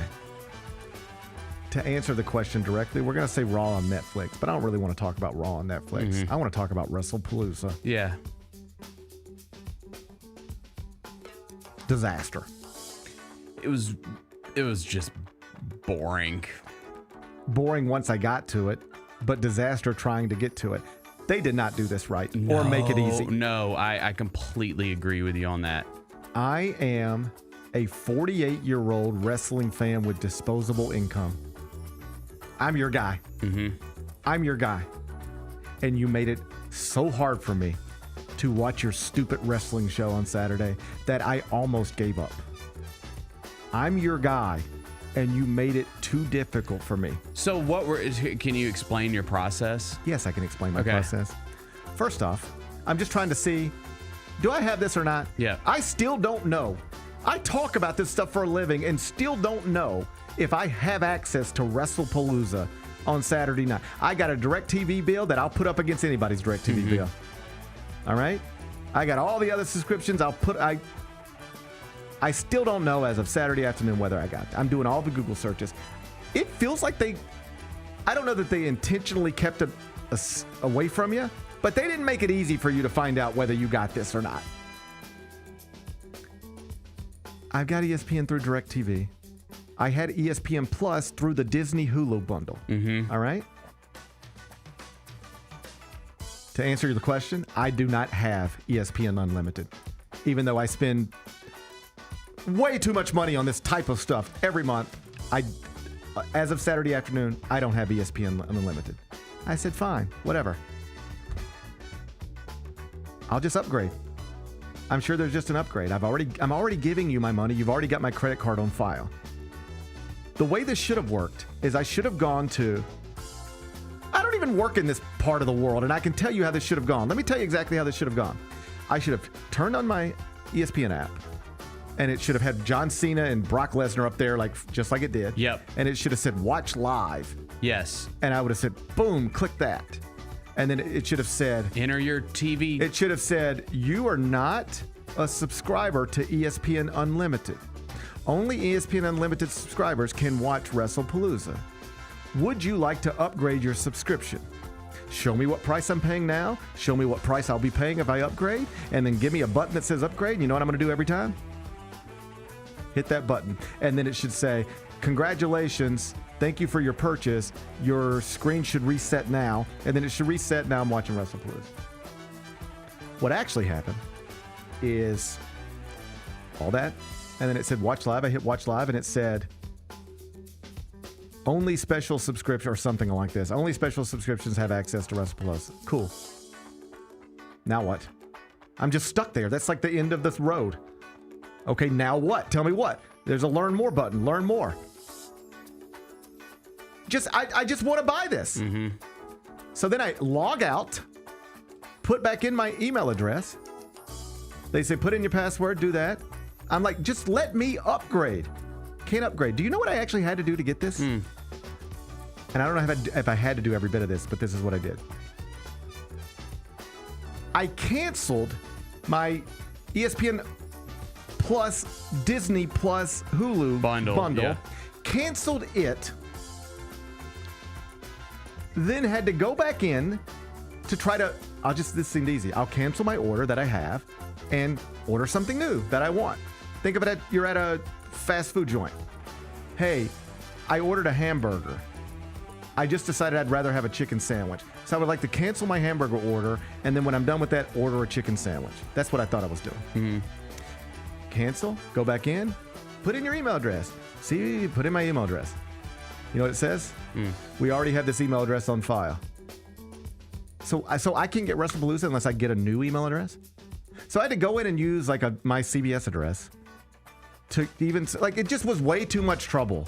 It was just way too much. So you should have been able to enter your DirecTV info somewhere. That's the... DirecTV gets me nothing.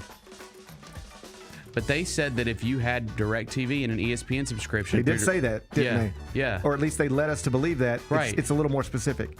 If you have DirecTV streaming, if you only subscribe to DirecTV streaming, then you have access to ESPN Unlimited.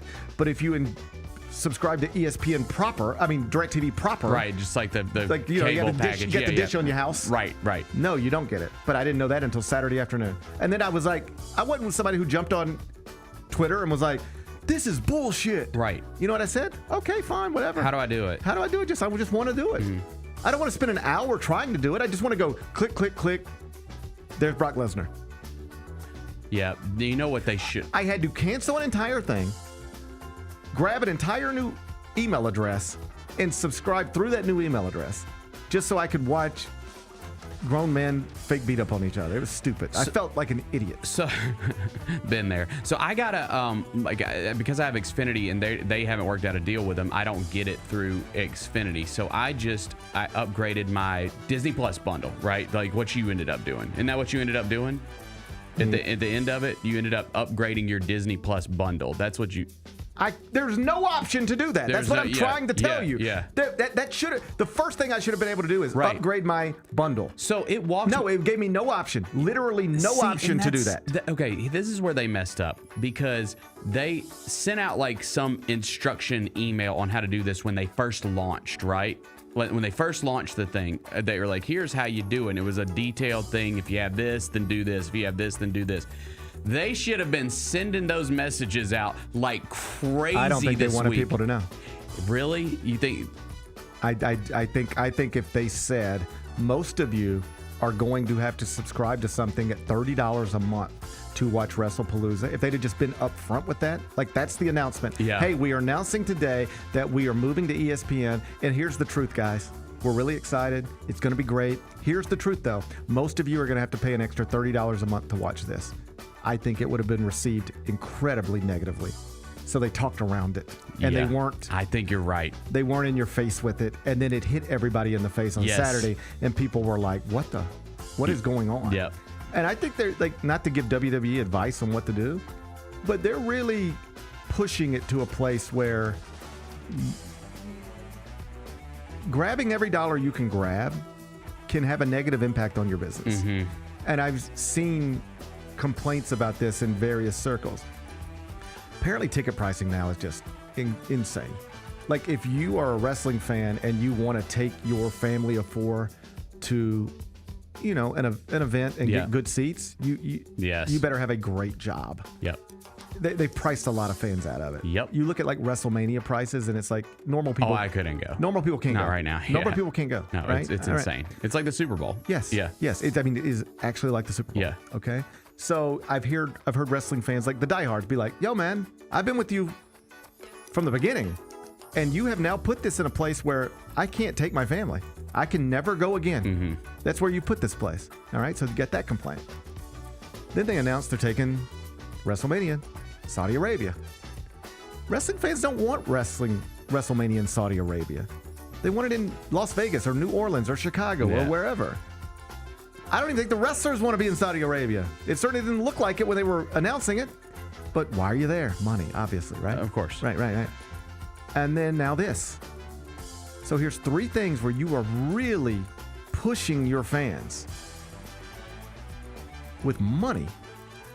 Hey, tickets are going to be more expensive than ever and more expensive than you can probably afford. Hey, we're taking WrestleMania to Saudi Arabia, not because we think it's best, but because it's where we can get the most money. And hey, we're going to ESPN. And it might be the best, but it won't be the best for you. It'll be the best in the sense that the Usos are on the Pat McAfee show. And Cody Rhodes is on Get Up. And Stephen A. Smith is doing a sit down with Brock Lesnar. It might be like, that's good. But you, the at-home viewer? Nah, it's $300 subscription annually. That's what it's going to cost if you want to keep watching these things that you were watching on Peacock for about $10 a month. Now we want you to pay about $30 a month. I mean, really pushing people at a time where like everybody ain't got money right now. It's You heard about this hamburger helper economy? Do you know about this? No.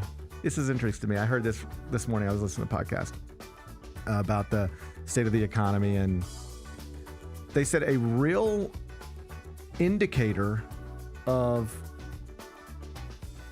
people struggling in this country is sales connected to Hamburger Helper. Oh, that makes all the sense in the world to me. Because you can make a really cheap meal. Uh-huh. That's frankly, I know people like... Buddy, I've eaten plenty of Hamburger Helper. I like it. I love it. I love it. My wife hates it because she attaches it to her childhood and just not wanting to... Sure. Yeah. Sure. I like it. I like it. Like sue me. I like it. Like she attaches it to, I can't believe we're eating Hamburger Helper again. I look at it as, man, that's comfort food. I can't wait. We're getting Hamburger Helper again. I like Hamburger Helper. So I read this thing like in the economic downturn we took previous this century, hamburger helper sales went up. During COVID, hamburger helper sales went up. Yeah. And right now, hamburger helper sales are up. Why?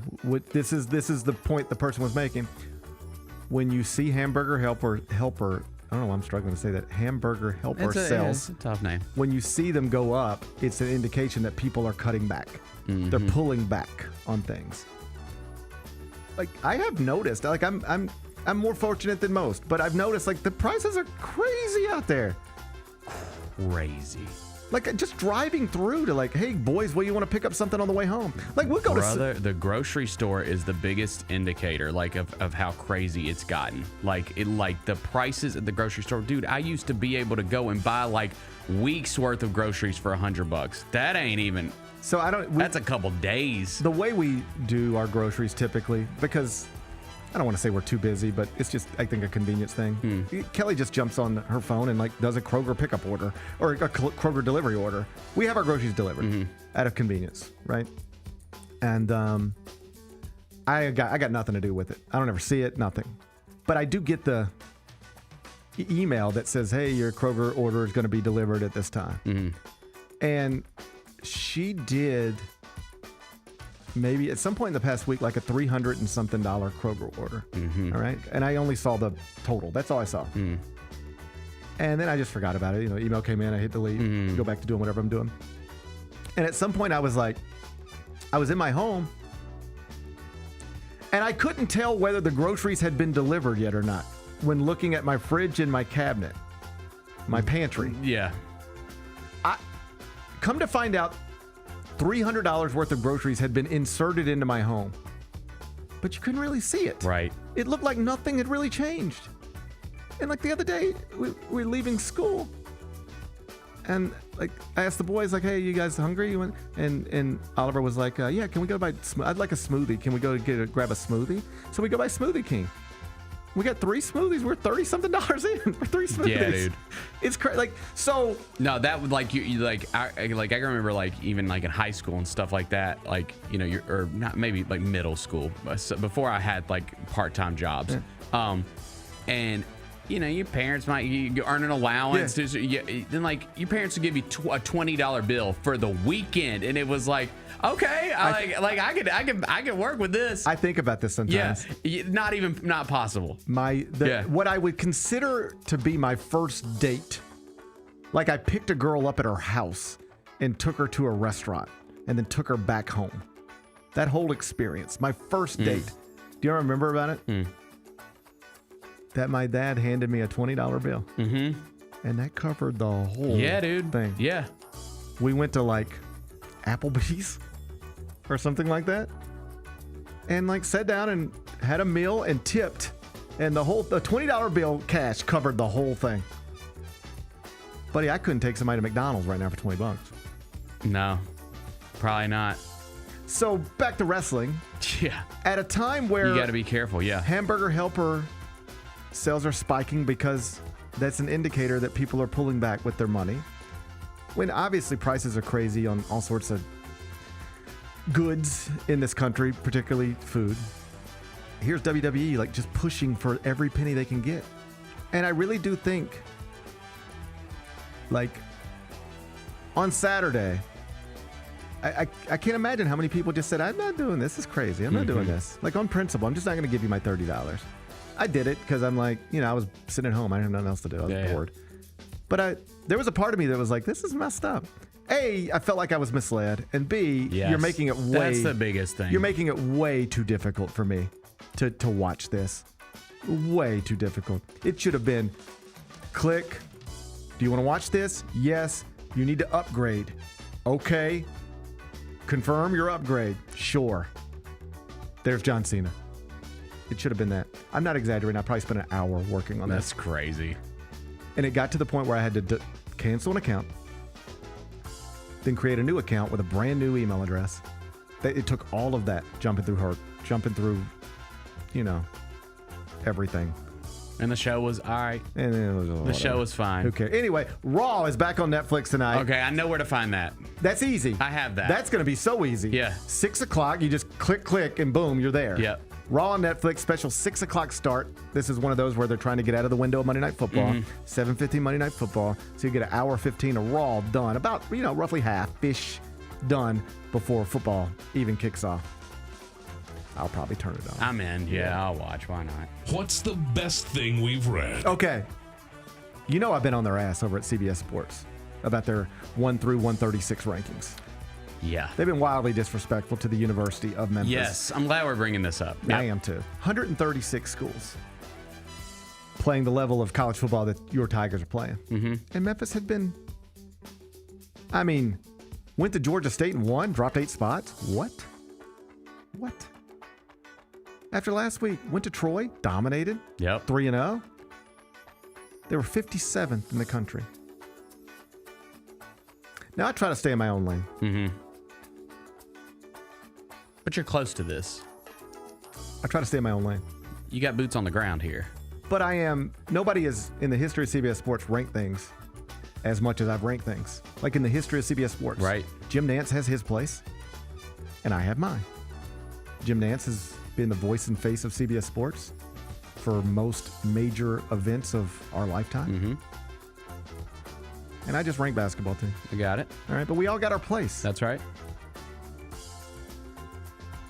So I was hesitant to reach out to my football colleagues because I try to stay in my lane. On the other hand, the last thing I want in this world is for my reputation as a ranker to be sullied because of poor rankings by my friends on the football side. Yeah. Because that's what happens. They start to group you all together. Oh, yeah, the CBS. Oh, you CBS dudes. Oh, yeah. the CBS. You seen the CBS rankings? Yeah. And then they're like, GP, what do you do? Well, I rank stuff for CBS. Oh, yeah, we know about y'all. Yeah. Like, I don't want to get caught up in that. Guilt by association, all that shit. Get it. I get it. So I've been on them a little bit. Just leaning on them. Just, exerting my pressure a little bit. Like I'm the FCC chairman. Just exerting my pressure a little bit. Like I'm the FCC chairman. And I'll have you know Memphis has moved up 27 spots to number 30. How about that? In the CBS Sports 1 through 136, they are the biggest mover of the week. Chip Patterson wrote about Memphis's move. Shall I read you what he wrote? Sure. Here's what he wrote. There were calls for justice coming from inside the house. The house being CBS Sports, as Gary Parrish broke out of his college basketball shell to demand that unbeaten Memphis be treated with more respect in the CBS Sports 136. Our voters are not going to be intimidated. Seems stronger than ABC. But they will react aggressively to results that can affirm a team's strength. The Tigers' early season schedule did not provide a ton of tests, but after Ryan Silverfield's squad took down Arkansas over the weekend, they are up into the top 30 of our rankings. GTG. Yeah. And listen, I've seen a lot of people say, I can't believe that we're not getting any votes like in the top 25. Why not? We're undefeated. We just got a big win over Arkansas on national TV. I totally get it. Except, can I step for a second? Yeah. I agree with that, by the way. Not that Memphis isn't a top 25 team. I don't know. But if you were somebody leaving Memphis off of a ballot, if I can be serious for a second, it's not hard to justify. There's no computer that's going to have Memphis in the top 25. Arkansas, not in the top 25 of any computer. Arkansas, great win, but you know where Arkansas is in the computers right now? 13th in the SEC. So if you wanted to argue against Memphis being in the top 25 as an AP voter, here's how you do it. In the preseason, I didn't think they were a top 25 team. And though they are 4-0 and projected to make the college football playoff, they haven't beaten anybody that would make me think they deserve to be in the top 25. I might be wrong, but they haven't done it yet. That's a very sound argument against Memphis. It's not one I co-sign necessarily, but leaving Memphis out of the college football playoff right now is stupid. Leaving Memphis off of an AP ballot right now, not so much. And what I would say is if they go and beat the crap out of FAU this weekend on the road and improve to 5-0, I think they will get votes. Because I think it's just hard to argue with a team that is on the trajectory for a potential college football playoff berth, and they're 5-0, like they just keep winning. If they keep winning, they will get there. They'll get there eventually. It'll be like, well, so we got to put somebody in there at 23, and it'll be them. They'll get there. Yeah. Keep winning, they'll get there. But it's totally reasonable to not have them there now. You know what's not reasonable? Because I got to set my sights on something else now. The CBS Sports College Football Playoff bowl projections. If you remember earlier in the show, I mentioned to you ESPN and Yahoo's. One of them's got Memphis playing at Oregon first round. Another one got them playing at LSU first round. I don't know if you noticed, I didn't mention CBS Sports Bowl projections, college football playoff projections. You want to know why? Why? They don't have a Senate. Which, by the way, like I say this, is I'm playing around with that makes no sense whatsoever. Makes no sense. It's just wrong. It's just wrong. Like if I were the editor, I would say, well, hey, what are we doing here? Because this feels wrong right now. Why is it wrong? They have USF instead of Memphis. Well, right now in the computers, Memphis is higher than USF. Mm-hmm. When Memphis and USF play, it's going to have to be at Simmons Bank. There's only one team in the American Conference that is projected to win every league game, or at least be favored in every league game. Only one. It's not USF. It's not North Texas. It's not Navy. It's not Tulane. There's one team that is projected to be a favorite in every remaining game. It is Memphis.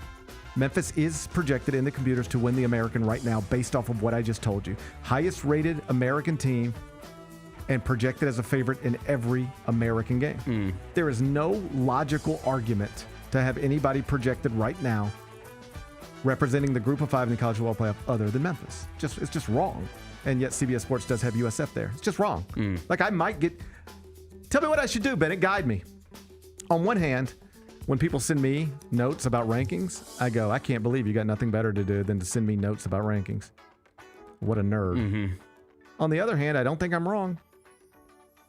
Should I get involved or leave it alone? I think you should get involved. I might get involved. You should get involved. Sometimes you got to throw your weight around a little should bit. Get involved. Whether you are a ranker of teams or a FCC chairman, sometimes you got to throw your weight around a little bit to get what you want. Right? I'm with you. Right, I'm with you. Well, then you know what? I'm get back in Slack just as soon as the show's over. Yeah. Okay. Good. All Good. right. I think you should get back in Slack. What's on tap for tomorrow? Tomorrow's Tuesday. Look back at this Monday Night Football. Ravens and Lions. Bennett said he's got Lamar Jackson at home. Yeah. Hey, you've been on a little bit of a winning streak. Yeah, we did good last week. I don't know. We'll see on this one. I don't feel great about it. I don't love the 4.5, but that's okay. It's okay. Yeah. It's okay. Hey. Let's go King Henry. Right there. Let's go King. He's right there behind you. Yeah, I love that guy. Yeah, I know you do. Enjoy the rest of your day. I'm going to enjoy mine. Get back here tomorrow at 10. Till then, be careful, be kind, be good. Rep your hood.